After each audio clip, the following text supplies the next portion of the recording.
Assignment 2 start करते हुए electric magnetic field due to current wires.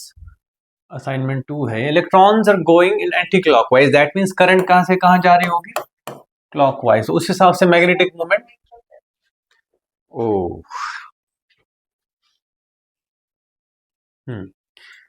तो the centre of the circle they produce a magnetic field. तो अगर हम ऐसे देखें तो फील्ड अंदर होगा यहाँ पे, that's it, into the page. कुछ खास नहीं है तो चलो पता ही है। ओके कितना होता है बाय द वे एक करंट कैरिंग लूप की वजह से field at the center, mu naught I by 2r, 2 pi r नहीं है ना, इसमें ध्यान रखना स्ट्रेट कंडक्टर में पाई होता है, इसमें सीधे सीधे। ओके चलो जी आगे।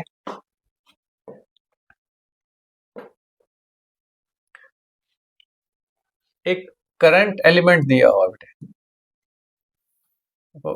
This is an assignment which helps us clear छोटे छोटे basics. In the figure, the current element IDL, the point P, and the three vectors 1, 2, and 3 are all in the plane of the page. The direction of dB due to this current element at P is in the direction of 1, in the direction of 2, in the direction marked out of the page into the page. ये सभी एक ही plane में है, same plane पे। मन शर्मा क्यों रहे हो? इट्स ओके इफ यू से रॉन्ग ऑल्सो, तब कुछ नहीं है, लेकिन सही कह रहे हो।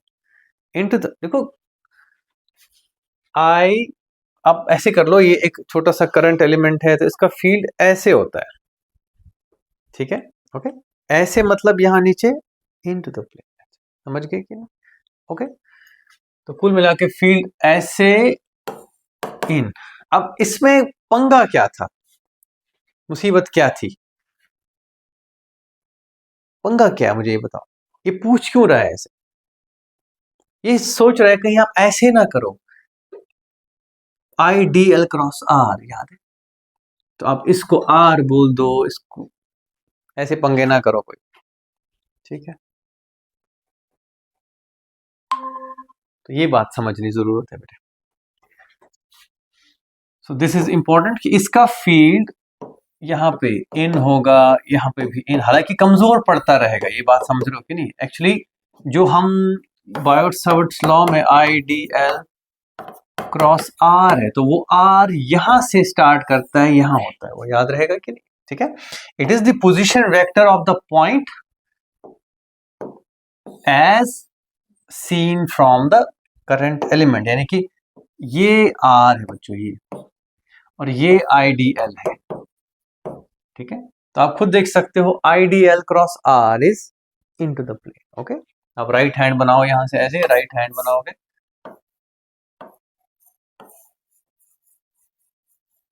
ऐसे। Okay it is into the plane. खैर चलो, मैं बहुत भावुक हो गया यहाँ पे, आगे बढ़ते हैं।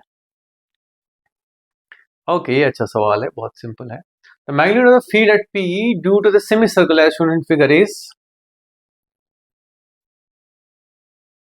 Mu naught I by 4r, बस खत्म। ओके क्यों? बिकॉज इसके लिए ये पॉइंट एक्सिस पर है, तो फील्ड कितना होगा इसकी वजह से, एक्सिस पे अगर हो तो इन सभी करंट, अगर मान लो यहाँ पे आपको मन कर रहा हो कि यहाँ से कंडक्टर तो नहीं होगा भी, लेकिन उसका फील्ड अपनी एक्सिस पे क्या होता है, जीरो। मैं बार बार कहूँ, दीज आर लाइन कंडक्टर्स। क्या है ये? Line means infinitely thin, there is no width in the conductor. Width हो तो बात अलग है, इसकी वजह से भी वही हाल होगा, सिर्फ ये तो mu naught I by 2r हुआ करता था सिंग पूरे लूप से, तो आधा होगा तो इसका भी हाफ तो हो गया 4। आधा इसलिए बिकॉज ये सुपरपोज कर दिया, सुपर इम्पोजिशन प्रिंसिपल है ये, वो उसके हिसाब से mu naught I by 4r। ऐसा ही एक सवाल है बच्चों जो और हम करेंगे।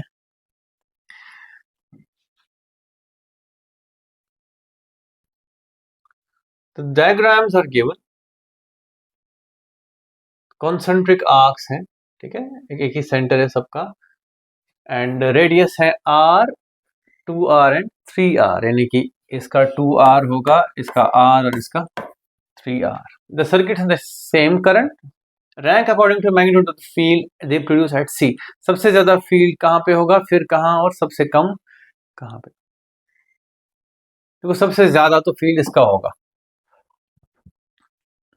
ठीक है, हाँ या ना? नहीं,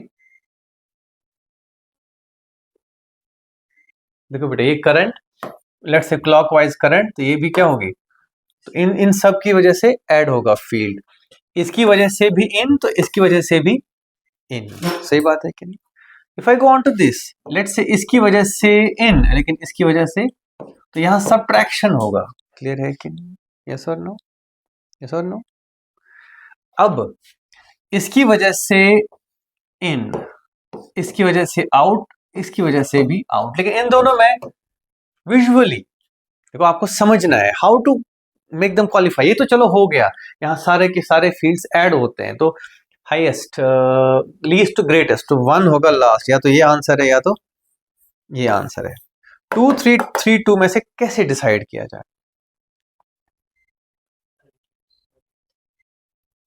3 का रेडियस ज्यादा है, किस चीज का मतलब? हाँ हाँ, शाबाश. दैट मीन्स इसका, देखो यहाँ पे it's like this.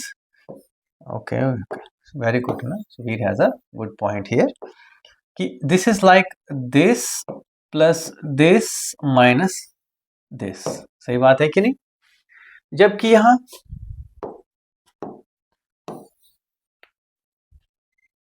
This plus this minus this, तो जब मैं ऐड करूंगा, देखो ध्यान से, इसकी वजह से फील्ड ज्यादा होगा. सपोज ये है 2, ये भी 2 होगा, लेट्स से ये 1 है, तो 2 प्लस 2 माइनस 1, एक तो मैं न्यूमेरिकल एक वो दे दिया इनको, इसका मतलब नहीं 2 1 है.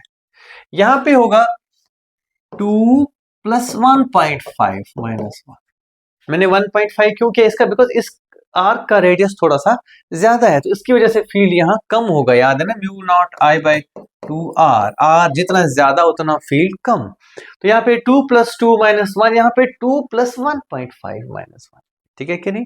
तो ऑफकोर्स अगला जो वो होगा फील्ड, वो होगा 2, यानी कि इससे कम 2 में है और सबसे कम 3 में. Okay done. ये कैलकुलेट करने वाली चीज नहीं है. That is the point here. The question has to be answered simply by thinking, by understanding, by comparing things. Clear है कि नहीं? हाँ या ना गणेश? पक्का? लेट्स एक काम और कर सकते हो आप ना, जब भी ऐसा क्वेश्चन हो, एसोसिएट वैल्यूज, जैसे मैंने वैल्यूज दे दी, तो मैं कहूंगा ठीक है, इसका मान लो 4 और इसका मान लो 1, यहाँ पे फील्ड. सही बात है. अगर मैं यहां जाऊं, ये भी 4 है, ये भी 1 है, लेकिन डायग्राम्स में यहाँ पे this is 4 plus 1, this is 4 minus 1. अगर ये 4 था टोटल, तो ये 2 होगा, ये 1.5 होगा और ये -1 होगा. तो 2 प्लस 1.5 यानी कि 3.5 माइनस 1. ऑफ कोर्स आप आराम से देख सकते हो, 5 3 2.5. ओके, तो that was about this question. आगे बढ़ते हैं.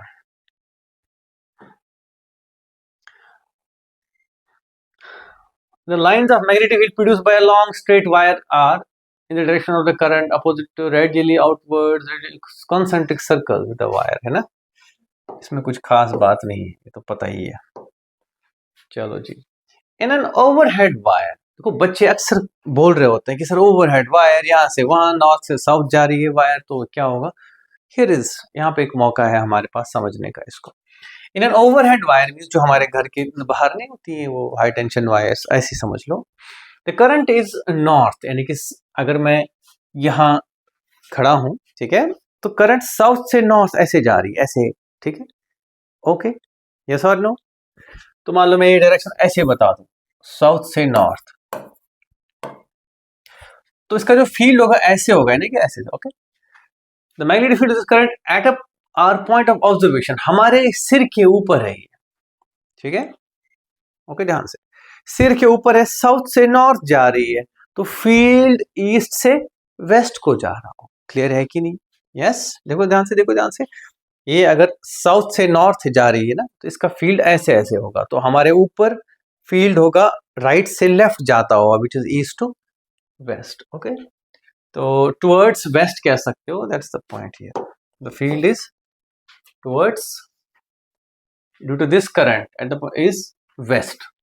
अंग्रेजी है भाई साहब, ठीक है, इसमें टुवर्ड्स वेस्ट बोलने की जरूरत नहीं है। Okay, the current is north, the field is west. Okay, the current is towards north and field towards west, बोलने की जरूरत नहीं है, it will do. आगे, a wire carrying large current I from east to west is placed over an ordinary magnetic compass. The end of the mark needle and will point. हाँ, large current by the way बताओ कि क्यों? Why is this important? मतलब कई बार ना मैं सोचता हूँ कि कितना मजा आता है इन क्वेश्चंस को बताने में, इनमें बहुत सारी छोटी छोटी चीजें हैं। लार्ज का क्या मतलब? पहले तो समझो, डू वी ऑल एग्री कि अगर मैग्नेटिक, अगर एक वायर कैरिंग करंट है, उसके सामने मैग्नेटिक नीडल लाने से वो डिस्टर्ब होती है, ठीक है, तो दैट्स वेरी क्लियर। तो अगर हमने ओवरहेड वायर है, एक मैग्नेटिक नीडल रखा है, उसके ऊपर एक वायर रखा है, ओके, तो ये लार्ज करंट क्यों बोल रहा है? हम डिसाइड सिर्फ लार्ज करंट से ही क्यों कर पाएंगे कि ये कहां पॉइंट आउट करेगा? बिकॉज अर्थ का भी मैग्नेटिक फील्ड, वो भी अपने हिसाब से घुमाना था। अगर करंट थोड़ा सा हुआ तो अर्थ का फील्ड और जो करंट का जो फील्ड है, दे माइट बी कंपेरेबल। हो सकता है कुछ भी ना हो सकता है बीच की कहीं डायरेक्शन हो। लेकिन अगर लार्ज है, दैट मीन्स जीतेगा जो इसका फील्ड है, उसी हिसाब से आप आंसर दोगे। समझ गए कि नहीं? ध्यान रखना। Okay, the end of the compass needle is marked and will point north south ever carrying current from east to west. ठीक है जी, हम बोलेंगे ईस्ट से वेस्ट करंट जा रहा है, सॉरी ईस्ट से वेस्ट, और यहाँ पे एक मैग्नेटिक नीडल है। अगर करंट ऐसे जा रहा है बेटे, तो फील्ड आएगा नॉर्थ से साउथ, मतलब ऐसे, तो यहां नॉर्थ से साउथ फील्ड होगा, तो वो जो एंड है it will point towards south, because it is nothing but a magnetic dipole. ठीक है, अगर मैंने डाइपोल यहां रखा है तो वो कहां को पॉइंट आउट करेगा? जहां से जहां फील्ड आ रहा है। पहले समझ पा रहे हो कि क्या हो रहा है? आया ना? देखो, ये ईस्ट से वेस्ट करंट जा रहा है ऐसे, ठीक है, ईस्ट से वेस्ट करंट गया, यहां पे मैग्नेटिक नीडल है, तो फील्ड होगा नॉर्थ से साउथ। ओके ओके, अगर ईस्ट से वेस्ट करंट जा रहा है तो फील्ड क्या होगा? नॉर्थ से साउथ। क्लियर है कि नहीं? ये ध्यान रखना, अपने सिर के ऊपर समझो ये चीज। मान लो ईस्ट से वेस्ट करंट जा रहा है, तो ऐसे ध्यान रखोगे। ओके, ईस्ट से वेस्ट, तो ऐसे, ऐसा फील्ड है, east west direction, field is like this.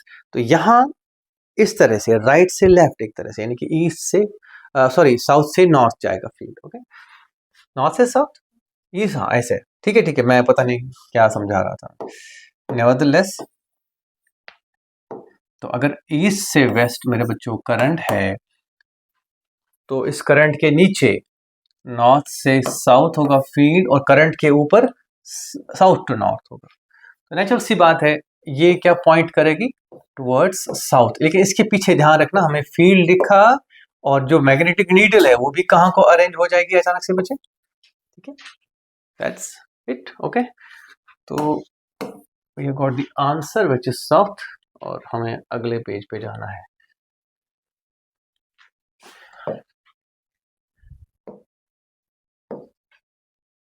इसमें से हो सकता है कुछ क्वेश्चंस आउट ऑफ सिलेबस हो, तो उनको हम स्किप करते चलेंगे।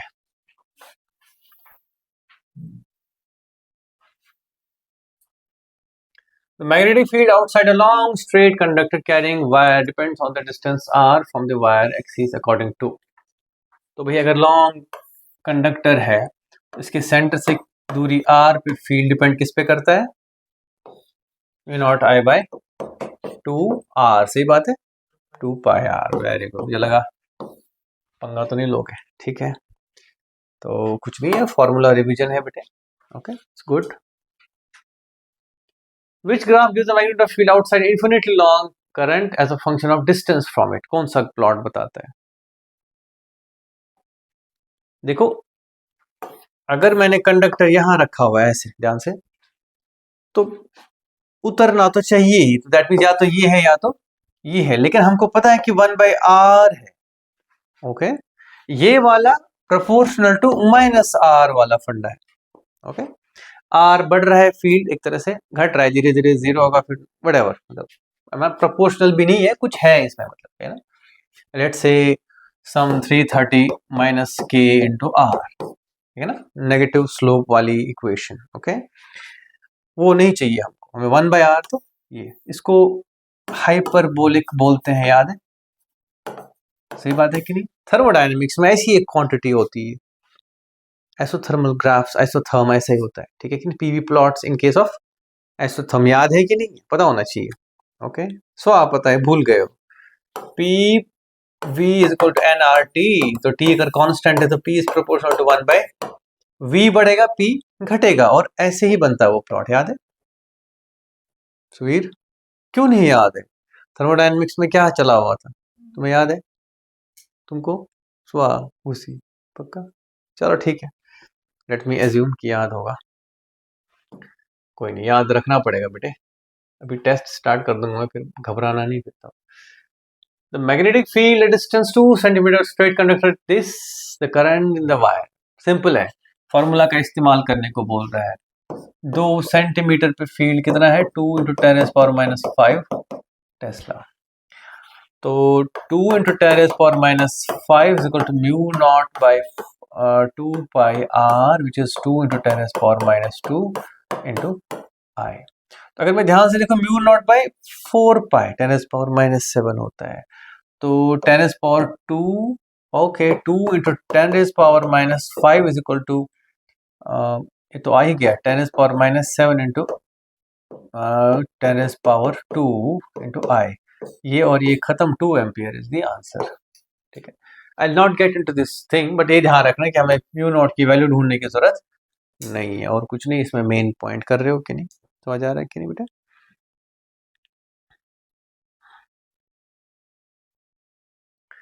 ओके, एक वायर ऐसी है और एक वायर ऐसी है, मिड पॉइंट पे फील्ड कितना होगा?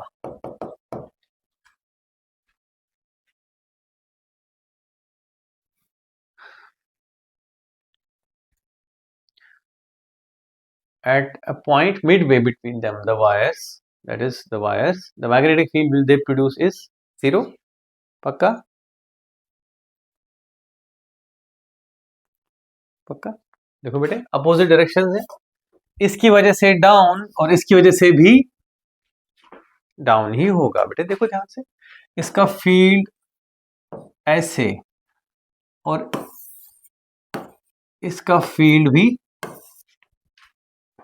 सही बात है, so it is non-zero and perpendicular to the plane of the two wires.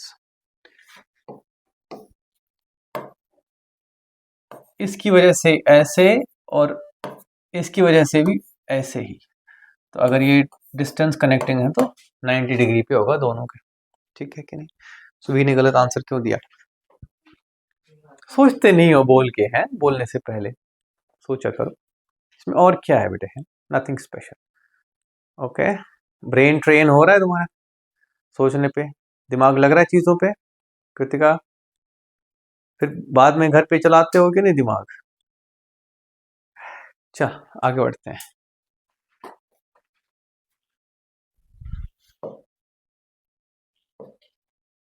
लो जी, अनदर क्वेश्चन।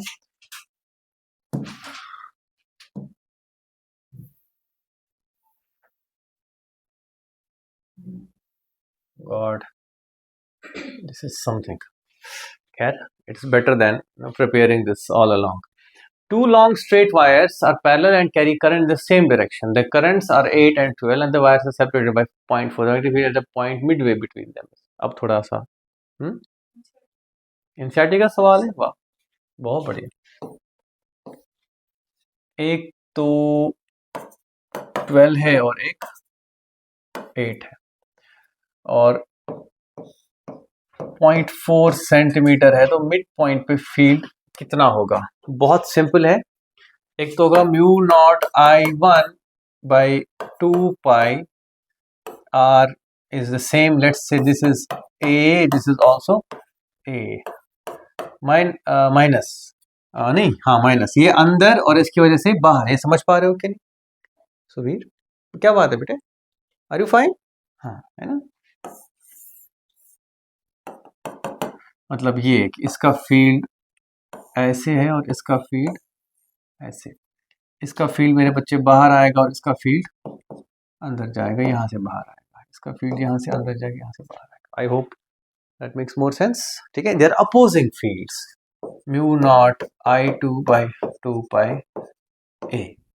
ओके, तो जनरली मेरा जो तरीका है, if you can follow it, if you want follow it you can, but जो मेरा तरीका प्रॉब्लम करने का, first of all use variable. उससे क्या होता है कि न्यूमेरिकल वैल्यूज लिखना, बार बार 10 लिख रहे हो, बार 3.21 10 बार लिखोगे, उससे बढ़िया आपने आई लिख दिया तो आई लिख दिया है, खत्म बात है ना।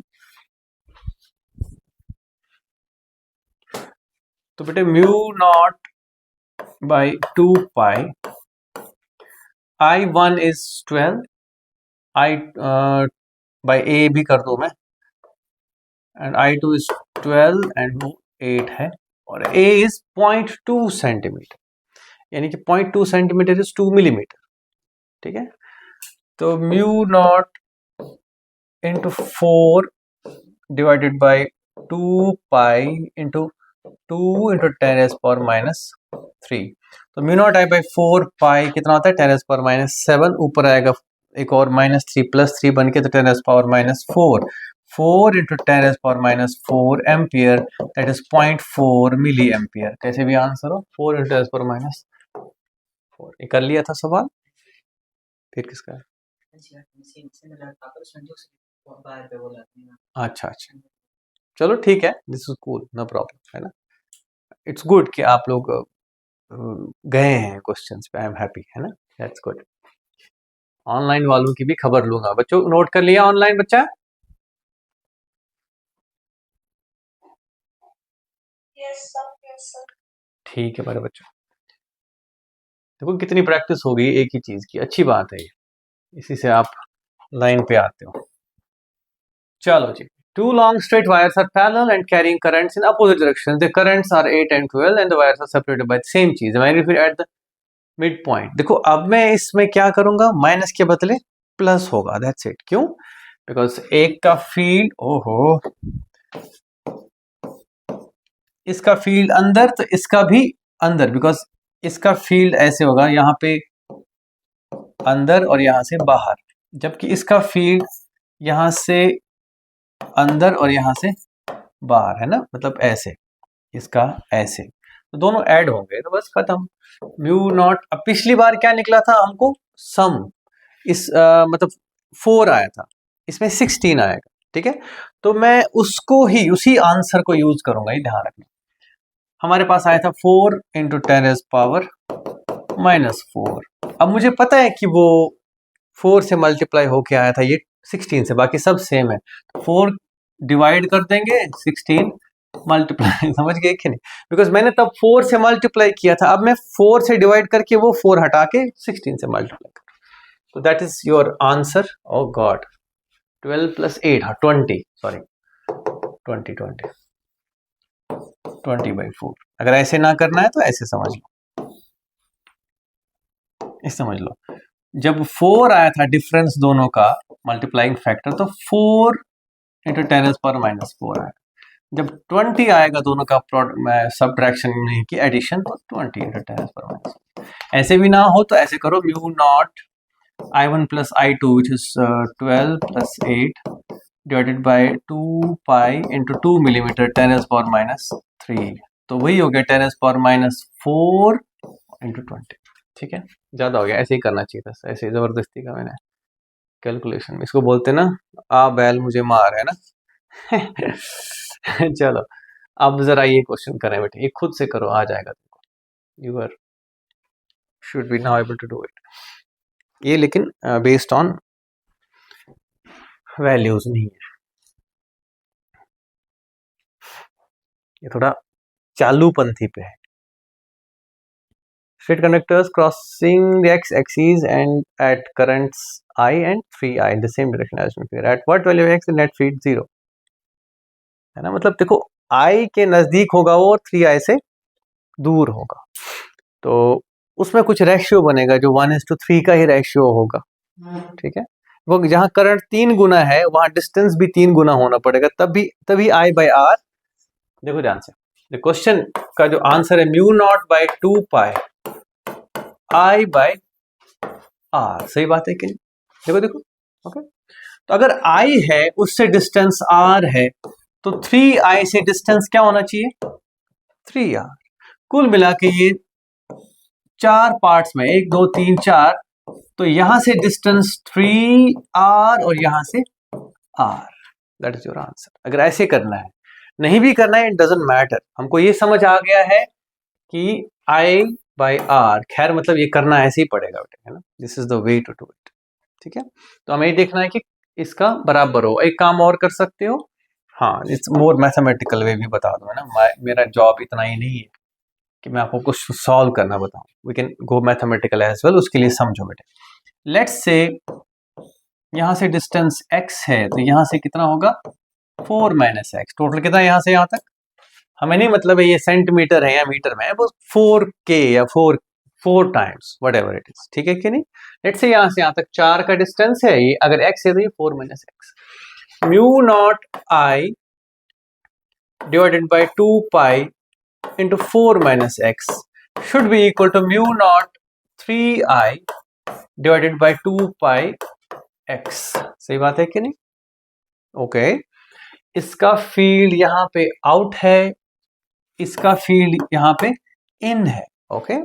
बस डिस्टेंस 4 minus x है और उसका x है, ऐसे करोगे आप इसको, ये और ये बेटे खत्म, I और I भी खत्म, तो 3 times 4 minus x is equal to x, तो बेटे 3 चुके 12 minus 3x is equal to x, तो बेटे 12 is equal to 4x, x is equal to 3 by, यानी कि 3 यूनिट्स, x 3 निकला और ये बचा हुआ 1 निकलेगा, दैट्स इट। तो यहाँ पे इस पॉइंट पे फील्ड 0 होगा। लेकिन मैं बार बार कहूंगा बच्चों, मैं इसको कैसे देखता, किसी और तरीके से। I will have one more question for you guys based on this theme, okay.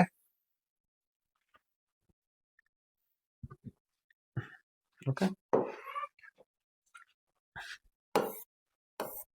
Let's say यहां से करंट I है, यहां से करंट n टाइम्स I है, सही बात है, और यहां से यहां डिस्टेंस मेरे बच्चों कैपिटल D है, या छोटा d कर लो, तो किस पॉइंट पे फील्ड 0 होगा? तो खुद समझो बेटे, अगर मैं देखूं इससे दूरी r n टाइम्स होनी चाहिए और इससे दूरी r टाइम्स होनी चाहिए, दैट्स इट। तो मैं इसके टोटल n+1 हिस्से करूंगा, तो d बाई n+1, यहां से d बाई n+1 और यहां से d बाई n+1, यानी कि एक हिस्सा इतना होता है, this is 1 part. Total parts कितने हैं? n और एक और n+1। समझ पा रहे हो मेरी बात की नहीं आई समझ कृतिका? हाँ है ना बेटे, रेशो प्रॉपर नहीं आया समझ?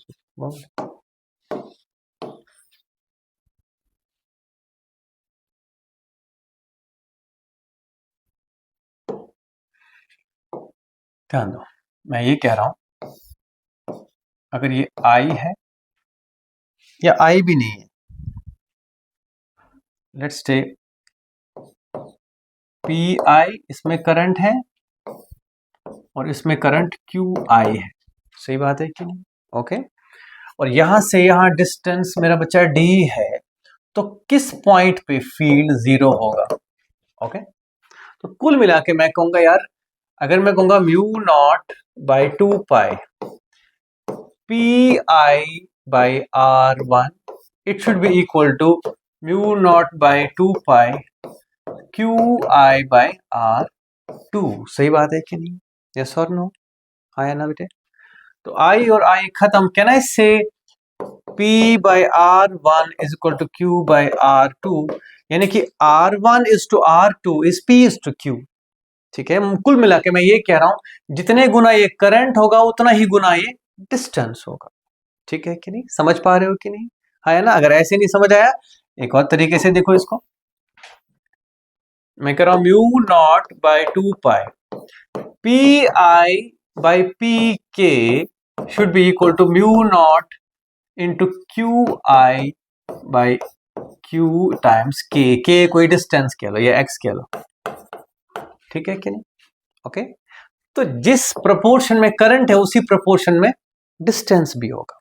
तो मैं कह दूंगा ठीक है यार, यहां से यहां ये डिस्टेंस x ही कह लो इसको, x और x, ये डिस्टेंस px है और ये डिस्टेंस बेटे qx है। तब जाके देखो qi by qx is i by x, pi by px is i by x, बाकी फैक्टर्स बराबर हो गए तभी ये ऐसा होगा। तो दैट मीन्स ये जो डिस्टेंस है ये भी p और q के टर्म्स में ब्रेक होगा। क्लियर है कि नहीं है। तो आप ऐसे कह सकते हो p plus Q X is equal to D and x is equal to D by p plus Q, and मेरे बच्चे px is p d by p plus Q and qx is q d by p plus Q. मैंने किसी और तरीके से किया था इसको, मैं बार बार कहूंगा, मैं चाहता हूं लेकिन आप वो तरीका समझो प्लीज, ओके। मैंने प्रोपोर्शनैलिटी की, क्या किया मैंने, रेशियो एंड प्रोपोर्शन, सही बात है कि नहीं। मैंने कहा, मैंने ऐसे किया, नोट करने की जरूरत नहीं है बट याद रखना इस चीज को। मैंने मेरे बच्चों को बोला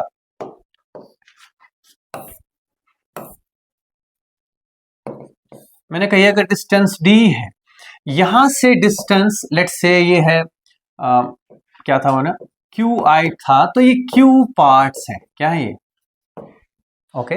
और यहां से कितने पार्ट्स, ओके। तो d के कितने पार्ट्स करूं मैं, p पार्ट्स प्लस, तो p प्लस q पार्ट्स, तो each part is d by p plus q। और कितने पार्ट्स यहां से दूरी है, p टाइम्स कितने पार्ट्स यहां से दूरी है, q, that's it. This is a way of doing it on a sort of direct basis, calculationally थोड़ा एडवांटेज रहता है और कुछ नहीं है। नेवरदलेस, तो इसीलिए देखो यहां एक, यहां तीन, तो टोटल कितने पार्ट्स करने हैं, 4 पार्ट्स। इसको कितने पार्ट्स देने हैं, 3, और इसको कितने देने हैं। Okay, that's a beautiful calculational problem which you guys should think about। चलो आज इतना ही, एंड अभी तक कितने क्वेश्चंस करे हमने, हमने आधी कर ली असाइनमेंट, ऑलमोस्ट आधी से थोड़ी सी कम, बट काफ़ी है। 7 पेजेस तो आधा होना था इसका, that's a good thing for us. And I think उतना भी नहीं है, 7 तक तो पहुंच ही गए थे हम। ये आगे क्वेश्चंस हैं डिफरेंट कंडक्टर्स के, एंड और क्या क्या है इसमें हमारे पास, वेल दैट्स गुड। इसमें वो भी होगा अपना, इसमें नहीं है गैल्वानोमीटर, वो करंट इलेक्ट्रिसिटी वाले में, ठीक है, वो रख लेना कल साथ में। तो बाकी के एम्पियर्स लॉ पे क्वेश्चंस हैं, ठीक है। बाकी इसमें एसेंशियल कॉन्सेप्ट्स पे ही क्वेश्चंस होंगे, मैं बता दूं बेटे, है ना। बाकी आपने एनसीईआरटी करनी है तो दैट्स इट, ठीक है।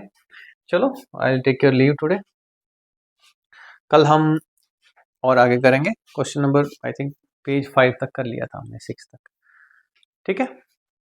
थैंक यू, चलो बाय बाय, टेक केयर।